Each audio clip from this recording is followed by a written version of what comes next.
March is Women's History Month, and we're celebrating this morning with Gayle. She's live at the Hollywood Forever Cemetery with more on some pioneering women. Gayle, good morning. Good morning. It's not just a beautiful venue, it's an educational venue as we're learning from our guest, Karie Bible. The next one we're about to learn about this morning, this woman. Take a look at her image, Janet Gaynor. Janet Gaynor is here at the Hollywood Forever Cemetery. Karie, that's because she has a connection to the Academy Awards. Yes, Janet Gaynor was the very first Best Actress Academy Award winner. And we see that her marker is here, buried next to her husband. There's the image of her winning the Academy Award. She won that for what?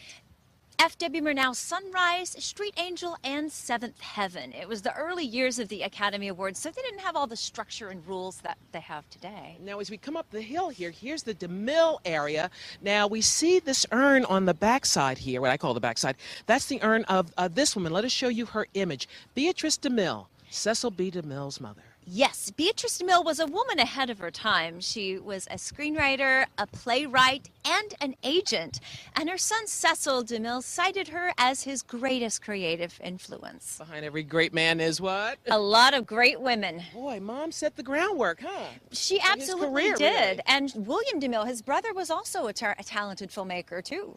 Also important to women's history, let's take a look at this image. Constance Adams DeMille. Now, this woman was the wife of Cecil B. DeMille, and again, important to women's history as well. Yes, Constance Adams was DeMille's wife, and she was very socially conscious. In the teens and 20s, there were a lot of women flooding into Hollywood in hopes of becoming big screen stars. Many of them wound up either homeless in the streets, some even turned to prostitution. And Constance saw this as a problem. So she was one of the many women who helped to establish the Hollywood Studio Club, which would give these women a place to get 3 meals a day, to have shelter, to get education, and either help their careers flourish or get a bus ticket home. And Janet Gaynor stayed there? Yes, Janet Gaynor benefited from this, and she was one of the early ladies who stayed at the Hollywood Studio Club. Wow.